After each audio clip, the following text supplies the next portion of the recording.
Let's suppose आपने आज join किया है, तो आपकी बेसिक पे स्टार्टिंग होगी 44,900 होगी। इसके बाद आपका जो डीए है वर्तमान में 55% चल रहा है, तो 44,900 का 55% मिल करके आपको जो डीए मिलेगा वो 24,695 रुपीज मिल जाएगा।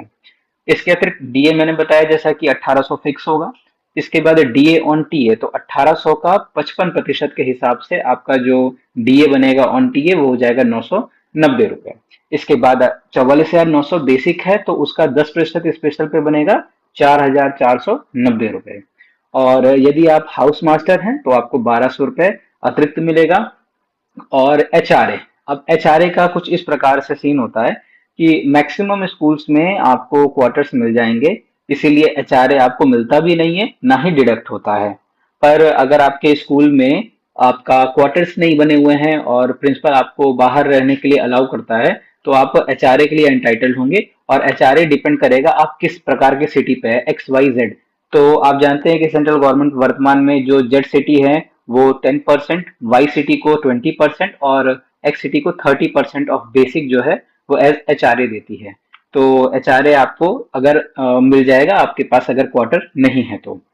इसके बाद आपका एरियर वो होता है कि अगर कोई पुराना बकाया होता है तो सरकार ऐड कर देती है, पर उसको जीरो मान के चलते हैं क्योंकि उसका आपको सैलरी से कोई इम्पैक्ट नहीं पड़ेगा, वो तो बकाया राशि होती है जो आपको मिलती है, इसलिए ये जीरो कर रखा है। इसके बाद एम्प्लॉयर कॉन्ट्रीब्यूशन जो आपका 40%, तो 44,900 प्लस 24,695 जो अमाउंट आया, उस अमाउंट का 14% अगर हम निकालेंगे तो 9,743 रुपीज आएगा। तो आज के दिन में अगर आप ज्वाइन करते हैं तो आपकी ग्रॉस सैलरी क्या बनने वाली है, 87,818।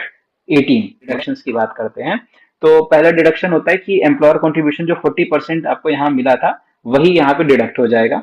और यहाँ पे आपकी तरफ से 10% का कंट्रीब्यूशन किया जाता है एनपीएस में। ये न्यू पेंशन स्कीम में ये आपको पैसा मिलेगा, आपके रिटायरमेंट के बाद मिलेगा, लेकिन ऐसा नहीं कि ये पैसा आपका जा रहा है। तो आपका 44,900 प्लस 24,695 का आपका 10% बन जाएगा 6,960 रुपए, ये मिल जाएगा।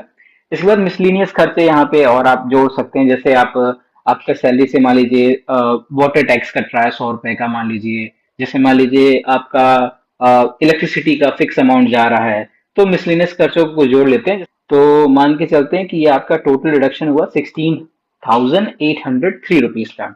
अब 87,818 में से इसको माइनस कर देंगे, तो इन हैंड सैलरी आपकी जो आपके खाते में आएगी वो 71,016 रुपीज हो गई।